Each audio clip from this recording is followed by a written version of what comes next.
بسم اللہ الرحمن الرحیم۔ آج کی پاکستان کے حوالے سے، پاکستان کی جمہوریت کے حوالے سے بہترین خبر یہ ہے، بلکہ اس خبر کو آپ پاکستان کی سیاست میں ہوا کا تازہ جھونکا قرار دے سکتے ہیں۔ کہا گیا ہے کہ عمران خان کی طرف سے اپنی پارٹی کو ہدایت کی گئی ہے کہ مخلوط حکومت کو چلنے دیا جائے۔ یہ جنگ اخبار میں خبر شائع ہوئی ہے۔ اگر یہ درست ہے تو میں سمجھتا ہوں کہ پاکستان کی سیاست کے لیے یہ بہترین آج کی خبر ہو سکتی ہے، سب سے بڑی خبر ہو سکتی ہے، پاکستان کے لیے نہایت ہی اہمیت کی حامل خبر ہو سکتی ہے۔ ایسا کوئی عام سیاستدان بیان نہیں دے سکتا، ایسی بات کوئی عام سیاستدان نہیں کر سکتا۔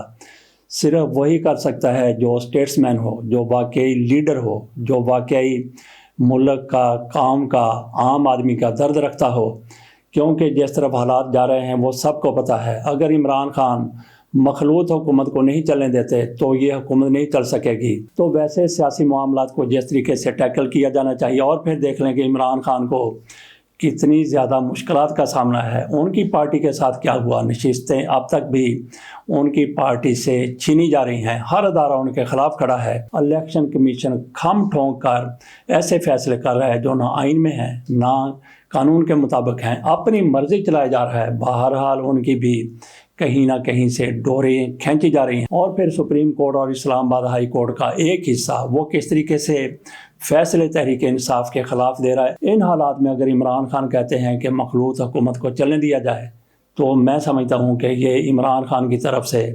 پاکستان کے لیے بہترین فیصلہ کیا گیا ہے۔ اس سے بہتر موجودہ حالات میں کسی بھی سیاستدان کی طرف سے ایسا فیصلہ کرنا ممکن نہیں تھا۔ عمران خان نے ناممکن کو ممکن بنا دیا، اپنی انا کو ایک طرف رکھ دیا اور انہوں نے پاکستان کو آگے چلنے دیا۔ ورنہ تو جس طرح سے ان کی طرف سے نتائج کو تسلیم نہ کرنے کا اعلان کیا گیا ہے، باقی پارٹیاں بھی کئی ایسا ہی کر رہی ہیں اور باقاعدہ ایک احتجاج بھی منظم کیا جا رہا ہے۔ یہ سارا سلسلہ اپنی جگہ پر چلتا رہے گا، اس کے ساتھ ساتھ حکومت اپنا کام کرتی رہے گی۔ اگر حکومت کے راستے میں رکاوٹیں نہ ڈالی گئیں، IMF کے ساتھ حکومت کو معاہدہ کرنے دیا گیا، ان کے ساتھ چلنے دیا گیا، تو پاکستان کے حالات بہتر سے بہتر ہوتے چلے جائیں گے۔ یہی خدشہ تھا کہ عمران خان اس حکومت کو نہیں چلنے دیں گے، لیکن ان کی طرف سے اب یہ بیان آ گیا ہے کہ مخلوط حکومت کو چلنے دیا جائے۔ یہ ہدایت انہوں نے اپنی پارٹی کو کی ہے، جبکہ پارٹی کے کچھ لیڈر جو بڑے جذباتی ہیں، ان کی طرف سے بارہا کہا جا رہا ہے کہ حکومت کو چلنے نہیں دیں گے۔ حکومت کو نہیں چلنے دیں گے کا مطلب یہی ہے کہ جمہوریت پٹڑی پر جس طریقے سے چلنی چاہیے، جاری رہنی چاہیے، گامزن رہنی چاہیے، رواندوار رہنی چاہیے، وہ نہیں رہے گی۔ وہ نہیں رہے گی تو پھر عوام پستے چلے جائیں گے جس طرح پہلے پس رہے تھے۔ ادھر آصف علی زرداری صاحب کی طرف سے جو نئے صدر بننے جا رہے ہیں، صدر بننے سے پہلے ان کی طرف سے ایک اور پھونک چڑھا دی گئی ہے شہباز شریف کو۔ ان کی طرف سے کہا گیا ہے کہ شہباز شریف چیلنجز سے نہیں ڈرتے، جیسے آئنسٹائن چیلنجز سے نہیں ڈرتا تھا۔ آصف علی زرداری نے میاں شہباز شریف کو آئنسٹائن قرار دے دیا ہے۔ اللہ بہتر جانتا ہے کہ آئنسٹائن آصف علی زرداری نے شہباز شریف کو کیوں قرار دیا ہے، کیونکہ ان کی زندگی دکھوں سے بھری ہوئی زندگی تھی۔ ان کو اپنی اولاد کی وجہ سے، جو بیمار تھی، اپنی بیوی کی وجہ سے ان کو مسائل تھے۔ ان کی زندگی تو ایک طرف دکھوں سے بھری ہوئی تھی، دوسری طرف یہ بھی کہا جاتا ہے کہ انہوں نے امریکہ کے لیے ایٹم بم بنانے میں اپنا کردار ادا کیا تھا۔ یہ بھی درست ہے، انہوں نے ہائمر کی پوری مدد کی تھی ایٹم بم بنانے میں۔ اور یہ بھی حقیقت ہے کہ وہ غدار تھے۔ کس کے غدار تھے؟ اپنے وطن کے غدار تھے، جہاں پہ وہ پیدا ہوئے تھے اس سے انہوں نے وفاداری کی تھی۔ وہ جرمن میں پیدا ہوئے تھے، وہاں سے بھاگ کر وہ امریکہ چلے گئے اور پھر اپنے ہی ملک پر انہوں نے وہ حملہ کروا دیا بم بنا کر۔ تو کیا شہباز شریف کو آصف علی زرداری صاحب یہ باور کروانا چاہتے ہیں؟ آخر کار آئنسٹائن شہباز شریف کو آصف علی زرداری کی طرف سے کیوں قرار دیا گیا ہے؟ آصف علی زرداری کوئی بھی کچا کام نہیں کرتے، یہی ان کی شہرت ہے۔ کوئی بھی بیان وہ عامیانہ بیان نہیں دیتے، اس طرح کے بیانات وہ بڑی دانش مندی سے، بڑا سوچ سمجھ کر دیا کرتے ہیں۔ تو شہباز شریف کو وہ کیا کہنا چاہتے ہیں آپ کو بتا دیا کہ آئنسٹائن کے کیا مسائل رہے اور اس نے اپنے وطن کے ساتھ کیا کیا تھا۔ تو آصف علی زرداری کی طرف سے کیوں شہباز شریف کو آئنسٹائن قرار دیا گیا ہے؟ کل معاملات کسی اور طرف جاتے ہیں تو پھر آصف علی زرداری کیا کہیں گے؟ ادھر آصف علی زرداری کی طرف سے پوری تیاری کر لی گئی ہے کہ ایوان صدر میں عارف علوی کی جگہ لینی ہے، اور پھر مخلوط حکومت جو کئی جماعتوں کا مجموعہ ہے اس کی طرف سے بھی آصف علی زرداری کو صدر بنانے کے لیے پوری کوشش کی جا رہی ہے۔ اگر کسی بھی مرحلے پر آصف علی زرداری کے صدر بننے کے امکانات زیادہ ہیں، اگر کسی بھی مرحلے پر پی ٹی آئی کو اپنی خصوصی نشستیں مل جاتی ہیں تو پھر آصف علی زرداری صدر نہیں رہ سکیں گے۔ تو یہ معاملہ کل حل ہوتا ہے، پرسوں حل ہوتا ہے، مہینے بعد، 6 مہینے بعد، یا آج کے جو چیف الیکشن کمشنر صاحب ہیں ان کے جانے کے بعد ہوتا ہے۔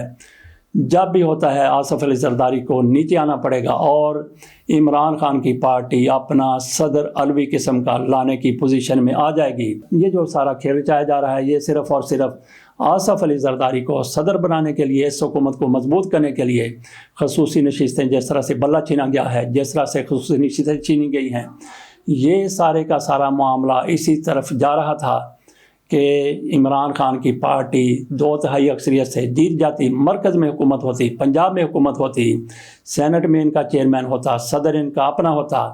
یہ سارا کچھ ان لوگوں کے دماغ میں تھا، ان لوگوں کے ذہن میں تھا، اور پھر الیکشن کمیشن کو موم کی ناک بنا دیا گیا۔ انہوں نے وہی کیا جو آصف علی زرداری کی صدارت کی راہ ہموار کر سکتا تھا، جو شہباز شریف کو وزیر اعظم کے سنگھاسن پر بٹھا سکتا تھا۔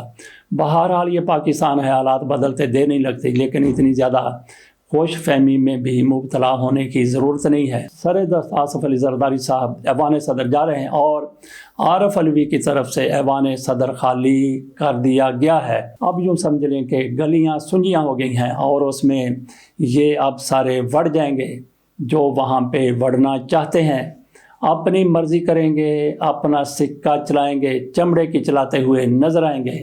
یہ کیسی بات ہے کہ آصف علی زرداری نے یہ کہہ دیا کہ شہباز شریف آئنسٹائن ہے، اور شہباز شریف نے اس کو مان بھی لیا۔ مجھے 2 شاعر یاد آ گئے، ایک ان میں سے انڈیا گیا اور دوسرا ایران گیا۔ ایران جانے والے شاعر کو کہا گیا کہ آپ تو شیخ سعدی جیسے بڑے شاعر ہیں، سعدی شیرازی جیسے، تو انہوں نے ماشاءاللہ سے مان بھی لیا۔ اپنے آرٹیکلز میں، اپنے دوستوں میں وہ برملا اظہار کیا کرتے تھے کہ مجھے ایرانیوں نے شیخ سعدی قرار دیا ہے، اور وہ اپنے آپ کو شیخ سعدی کہتے بھی تھے۔ اسی طرح سے پاکستان سے ایک اور شاعر وہ انڈیا گئے تو کہا گیا کہ آپ تو غالب کی طرح کے شاعر ہیں۔ ان کی طرف سے بھی برملا اظہار کیا جانے لگا کہ مجھے تو غالب قرار دیا گیا ہے، وہ اپنے آپ کو غالب سمجھنے بھی لگے تھے۔ اسی طرح سے شہباز شریف کو آصف علی زرداری کی طرف سے آئنسٹائن قرار دیا گیا ہے۔ آئنسٹائن کیوں قرار دیا انہوں نے؟ آئنسٹائن کیا تھا، اس کے ساتھ کیا ہوتا رہا، اور اس نے اپنے وطن کے ساتھ کیا کیا، اس سب کا ہم آپ کے ساتھ تذکرہ کر چکے ہیں۔ اس سب کو بالائے طاق رکھتے ہوئے اور اس سے صرف نظر کرتے ہوئے شہباز شریف نے مان لیا کہ ہاں میں واقعی آئنسٹائن ہوں۔ اگلی بات کر لیتے ہیں کہ شہر بانو نقوی صاحبہ ASP ہیں، لاہور سے ان کا تعلق ہے۔ انہوں نے ایک خاتون کی جان بچائی تھی، وہ اس کو کچھ لوگ تو ڈرامے بازی کہہ رہے ہیں، بہرحال اگر جان بچائی تھی تو بڑا کارنامہ تھا، اس پر ان کی بڑی اپریسیشن کی جا رہی ہے۔ پہلے ان کو پنجاب میں بڑی پذیرائی دی گئی، اس کے بعد آرمی چیف کے ساتھ ان کی ملاقات ہوئی، اس کے بعد سعودی سفیر نے بھی ان کو اپنے ہاں بلا کر شاباش دی، اور اس کے بعد پھر اب مریم نواز شریف صاحبہ کی طرف سے ان کو بلایا گیا، ان کو گلے لگایا گیا ہے۔ اس طرح کے کارنامے اور بھی کئی پولیس افسر انجام دے چکے ہیں، لیکن ان کا کچھ پتہ نہیں کہ وہ کہاں پہ ہیں، ان کی ترقی ہوئی یا نہیں ہوئی۔ لیکن شہر بانو نقوی کو ایسے اٹھایا جا رہا ہے جیسے یہ کوئی ماورا فطرت مخلوق بن گئی ہیں، بہت زیادہ شاباش دی جا رہی ہے۔ تو کیوں نہ پھر ان کو IG بنا دیا جائے، کیونکہ IG کو آپ نے تبدیل کرنا ہے، تو ان کی جگہ ASP شہر بانو نقوی کو IG لگا دیا جائے تو کوئی کسی کو اعتراض نہیں ہوگا۔ لوگ کہاں جائیں گے؟ عدالت جائیں گے۔ عدالتیں کس کی ہیں؟ کچھ نہیں ہوگا۔ آپ ذرا تھوڑا سا حوصلہ کریں، ان کو IG بنا دیں، جو لوگ ان کو اتنا زیادہ اٹھا رہے ہیں، تاکہ ان کو ان کا اصل مقام مل جائے جو کبھی نہ کبھی تو ان کو ملنا ہی ہے۔ ابھی مل جائے تو کتنا بہتر ہوگا۔ ادھر صالح ظفر کی طرف سے ایک اور شتونگڑی چھوڑی گئی ہے، وہ ایسی شتونگڑیاں چھوڑنے میں شہرت رکھتے ہیں۔ اب ان کی طرف سے اس معاملے کو متنازع بنا دیا گیا ہے۔ جو لوگ ان کی بات سمجھتے ہیں، سنتے ہیں، ان کے لیے یہ معاملہ متنازع بن چکا ہے۔ ان کی طرف سے کہا گیا ہے کہ عمر ایوب ہو سکتا ہے کہ اپوزیشن نہ بن سکیں، کیونکہ قواعد یہ ہیں، قانون یہ ہے کہ وہاں پہ جتنے بھی اپوزیشن کے لوگ موجود ہوتے ہیں قومی اسمبلی میں، وہ سب ووٹنگ کرتے ہیں اپوزیشن لیڈر کے لیے، تو ہو سکتا ہے کہ سارے کے سارے اپوزیشن ارکان عمر ایوب کو ووٹ نہ دیں۔ یہ کیسے ممکن؟ وہاں پہ 93 لوگ ہیں، ایک پارٹی کے مجلس وحدت المسلمین کے، باقی ساری پارٹیوں کے لوگ جو مخالفت کر رہے ہیں اس حکومت کی، وہ چند دانے ہیں، 10 نہیں تو 12 ہوں گے، اس سے زیادہ نہیں، بلکہ تو 2-3 ہوں گے، 10 11 12 سے تو بالکل زیادہ ہو ہی نہیں سکتے۔ تو کس طرح وہ 93 کا مقابلہ کر کے اپنا اپوزیشن لیڈر لے آئیں گے؟ تو یہ صالح ظفر صاحب پرانی دنیا میں بس رہے ہیں، جب پرویز اشرف جیسے سپیکر ہوا کرتے تھے جنہوں نے راجہ ریاض کو اپوزیشن لیڈر بنا دیا تھا، تو پرانے خواب دیکھ رہے ہیں صالح ظفر صاحب اور اس طرح کے لوگ کہ ہو سکتا ہے کہ ایاز صادق وہی کام کریں جو پرویز اشرف کر چکے ہیں۔ ایاز صادق بہرحال جو بھی ہے مسلم لیگ نون کے وہ ساتھ خم ٹھونک کر کھڑے ہوئے ہیں، لیکن ان میں اتنی سیاسی غیرت ضرور موجود ہے جس کا سرے سے ایک رمق بھی راجہ پرویز اشرف میں موجود نہیں تھی۔ اور انہوں نے جس طرح سے نور عالم کو پبلک اکاؤنٹس کمیٹی کا چیئرمین بنا دیا اور جس طرح سے انہوں نے راجہ ریاض کو اپوزیشن لیڈر بنا دیا، اس کی مثال پاکستان کی جمہوری تاریخ تو کیا دنیا کی شاید جمہوری تاریخ میں بھی نہ ملتی ہو۔ اس کے ساتھ اجازت دیجیے، اللہ حافظ۔